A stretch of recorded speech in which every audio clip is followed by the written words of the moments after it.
गुरुमुखो, संत महापुरुषों की पावन संगति से शुभ विचार मिलते हैं। शुभ विचारों से शुभ संस्कार बनते हैं। शुभ संस्कारों से मन शुद्ध होकर आत्म आनंद को प्राप्त करने में समर्थ होता है। अतः संत महापुरुषों की संगति मनुष्य के शुभ संस्कारों को बनाने के लिए अति आवश्यक है। सच्चा शिष्य वही है जो खुद ही को मार दे। मनुष्य किसी न किसी को अपना शिक्षक अथवा गुरु किसी न किसी रूप में मानता है। वास्तव में शिष्य नाम है मुर्दे का। जिस प्रकार मृतक प्राणी का सांप कुछ भी नहीं कहता, चाहे उसे जल में बहाओ अथवा चिता में जलाओ, वह तो जीवित मनुष्य के हाथ में होता है।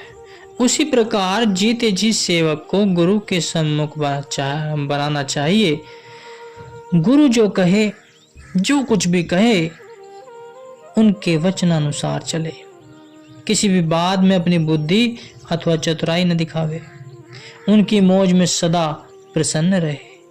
जब मन और मुर्शिद दोनों सम्मुख खड़े हों तो उस समय मन को छोड़कर मुर्शिद की आज्ञा माने। जब यह अवस्था आ जाए तो वास्तविक अर्थों में वह शिष्य है। जब तक यह अवस्था न आए तब तक शिष्य नहीं कहला जा सकता। ऐसी अवस्था पूर्ण सद्गुरु की संगति तथा उनकी चरण शरण ग्रहण कर सर्वस्व उनके चरणों में समर्पित करने से आती है। भक्ति और अहंकार दोनों एक स्थान पर नहीं ठहर सकते। इन दोनों का आपस में वैर है।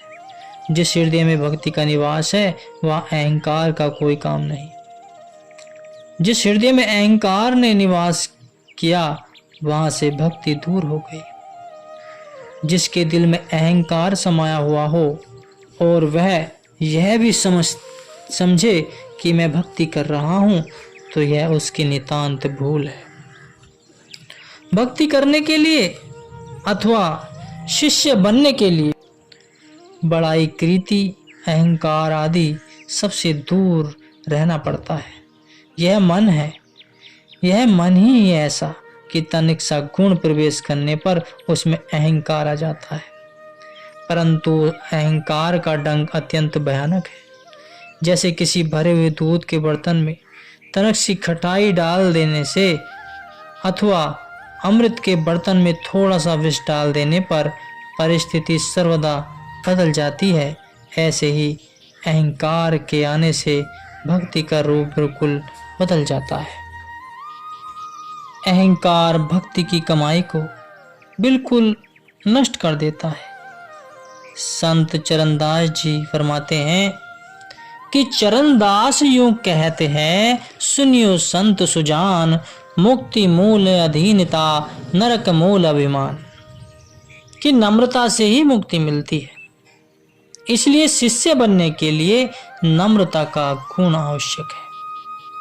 अभिमान तो पतन की ओर ले जाने वाला है।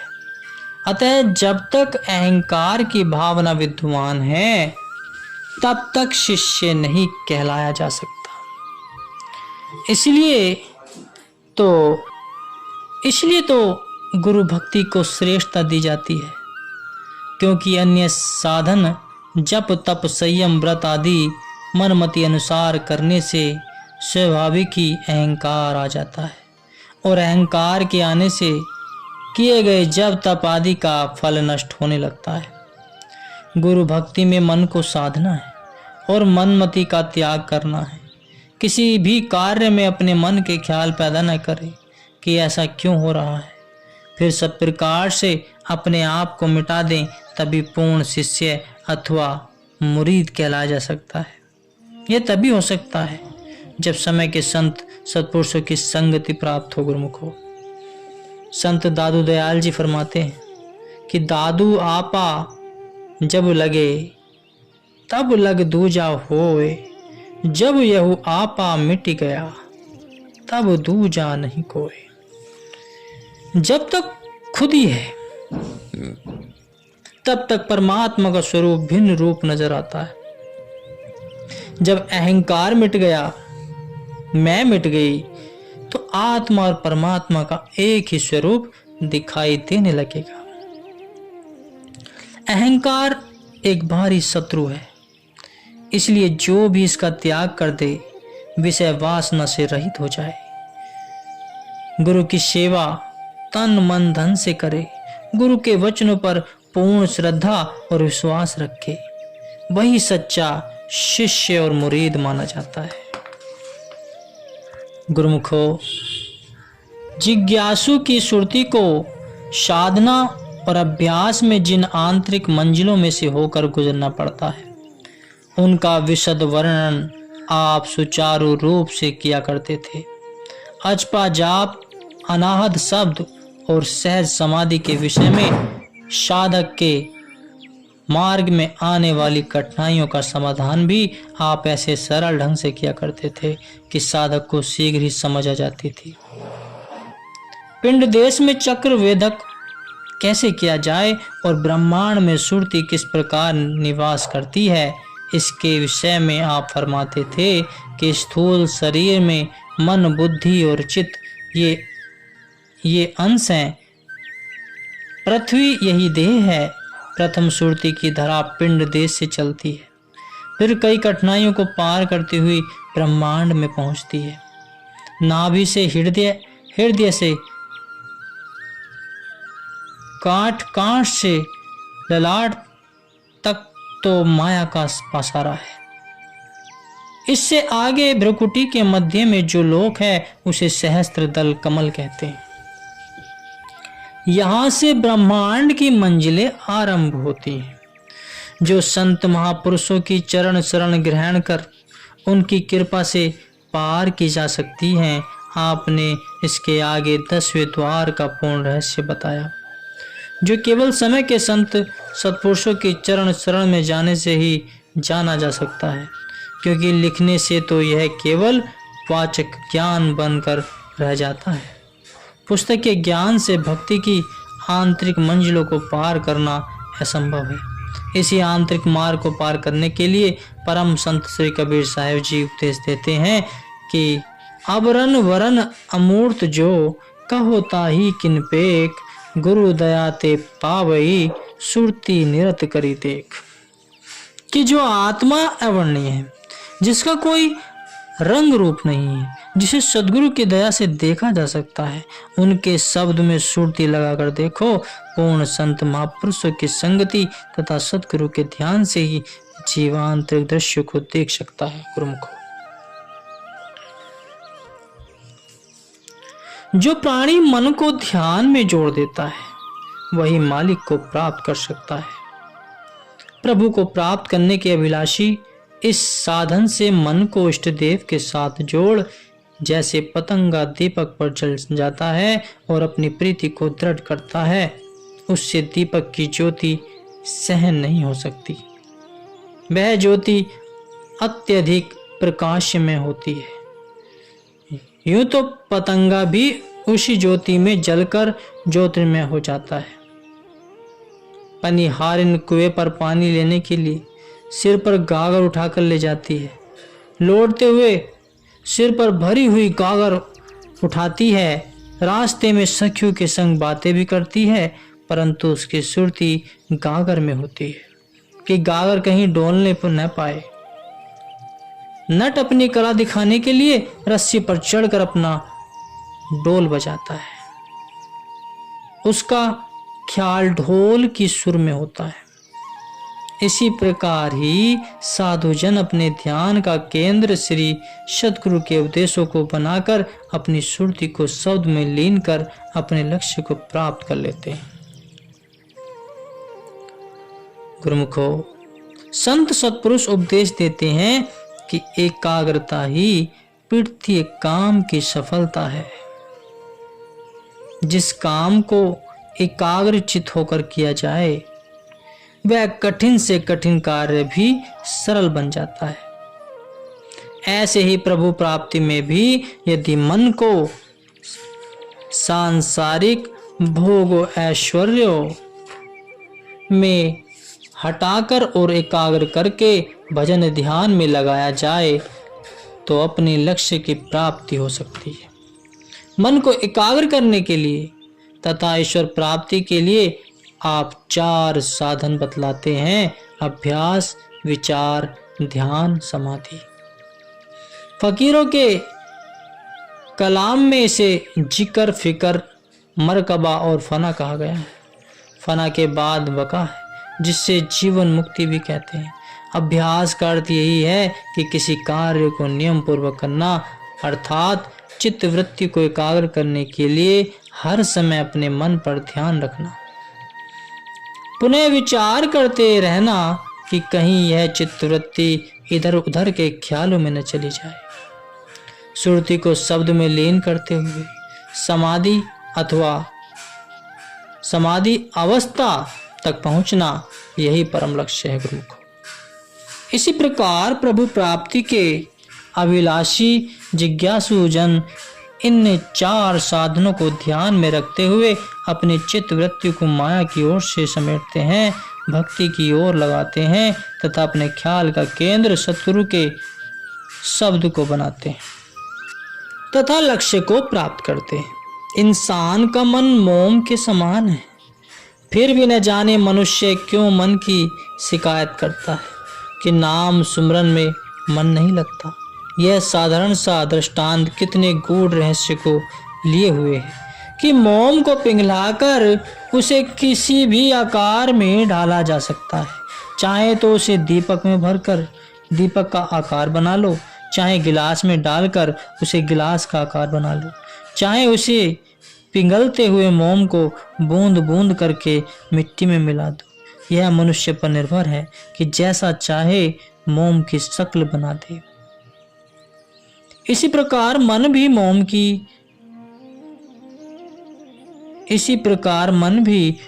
की न्यायी है।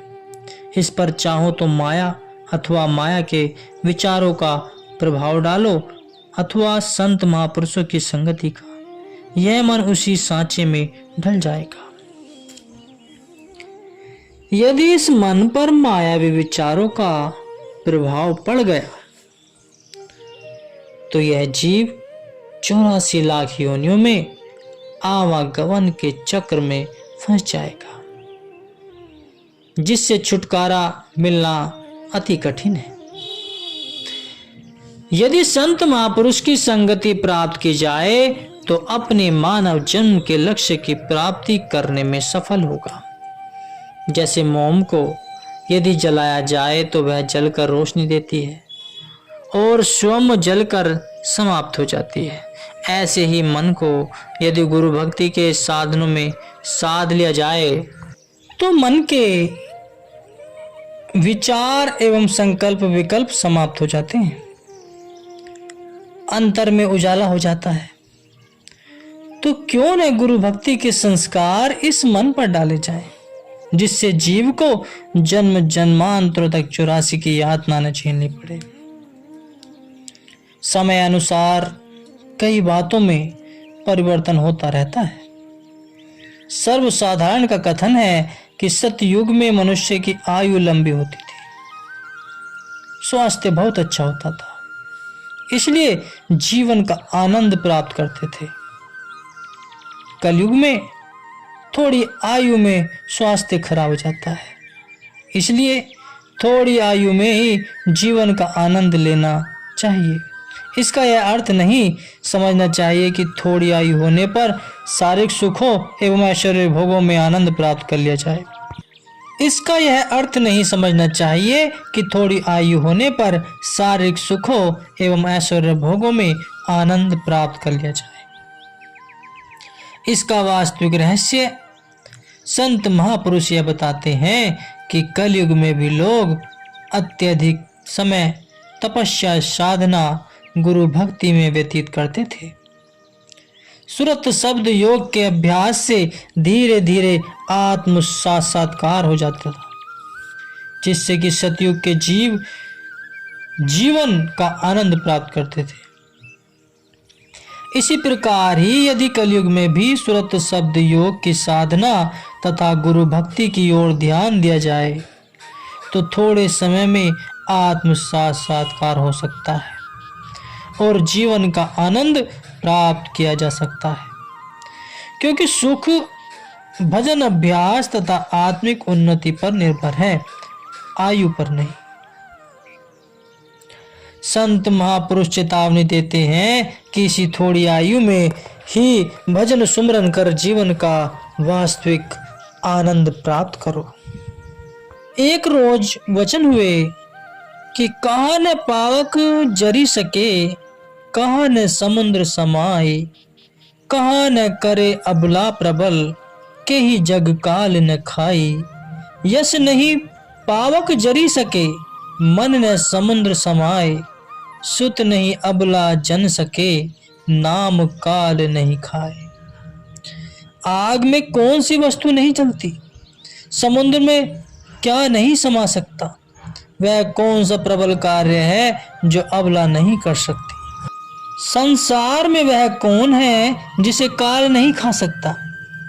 इसका उत्तर यह है कि यश अर्थात लोकांतर महापुरुषों की महिमा ऐसी है जिसे आग जला नहीं सकती। मन समुद्र से भी विशाल है, एकमात्र मन ही ऐसा है जो समुद्र में नहीं समा सकता। असमर्थ एवं गुणहीन नारी को अबला कहा गया है। ऐसी नारी समस्त श्रेष्ठ गुणों से संपन्न संतान को जन्म नहीं दे सकती। नाम अर्थात सद्गुरु का प्रदान किया हुआ अंतर का शब्द ही ऐसा है जिसे काल नहीं खा सकता, अपितु नाम से तो काल भी भय खाता है। श्री सद्गुरुदेव दयाल जी ने बताया कि संसार में रहकर संत महापुरुषों की चरण शरण ग्रहण कर उनसे नाम दीक्षा लो, जिससे काल भी भय खाता है और समुद्र से भी विशाल मन को जीता जा सकता है। मन को समुद्र से भी विशाल इसलिए कहा है कि मन एक सेकंड में 7 समुद्रों को पार की यात्रा कराता है। जैसे समुद्र की सतह को पाना कठिन है, वैसे ही इस मन के संकल्प विकल्पों का मिटाना समुद्र की सतह पाने से भी अधिक कठिन है।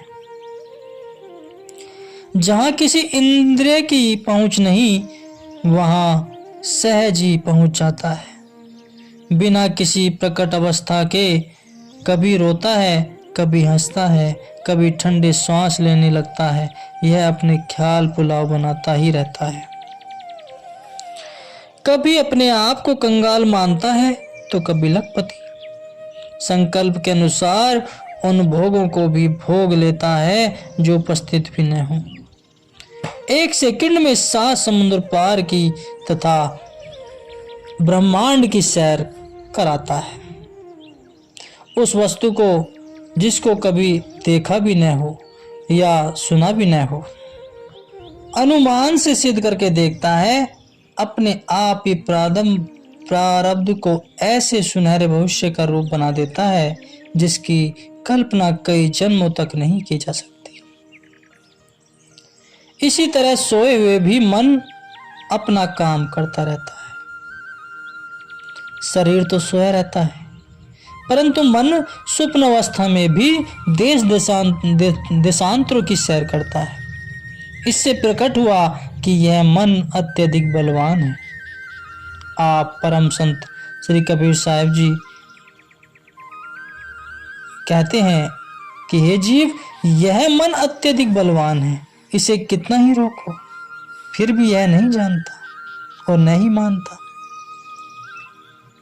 जो कोई इसको पकड़ना चाहे, दरवाजे तोड़कर अर्थात सब साधनों को निष्फल कर भाग जाता है। देवता, मनुष्य और मुनिजन सब इसे वश में करते हुए हार गए हैं, परंतु यह चोर हाथ ही नहीं आता। जो सतगुरु का बनकर इसके श्री चरणों में इसे जोड़ देता है, गुरु की चरण शरण ग्रहण कर लेता है, केवल वही इसे काबू कर सकता है। जहां पर मन इतनी प्रबल शक्ति है, मन की इतनी प्रबल शक्ति है, वहां पर सद्गुरु की शक्ति भी अनंत है।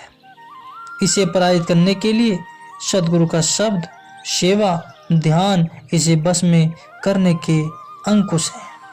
महापुरुष फरमाते हैं, यह मन भूत समान है, दौड़े दांत पसार, बांस गाड़ी उतरे चढ़े, सब बल जावे हार। यह मन भूत के समान है, जब इसे खाली छोड़ दो तो यह खाने को दौड़ता है। संत महापुरुष फरमाते हैं कि जब इसका कोई काम न हो तो इसे बांस पर उतरने चढ़ने के काम पर लगा दो तो इसकी शक्ति समाप्त हो जाएगी। अतः हर समय सद्गुरु के शब्द में मन को लगाए रखना चाहिए ताकि लक्ष्य को प्राप्त कर सके। यह बांस अब्जा जाप का संकेत है और श्री सद्गुरुदेव महाराज जी इसकी युक्ति बतलाते हैं। उनकी आज्ञा में उनके श्री वचन चलने से ही इस बलवान मन को बस में किया जा सकता है। गुरुमुखो।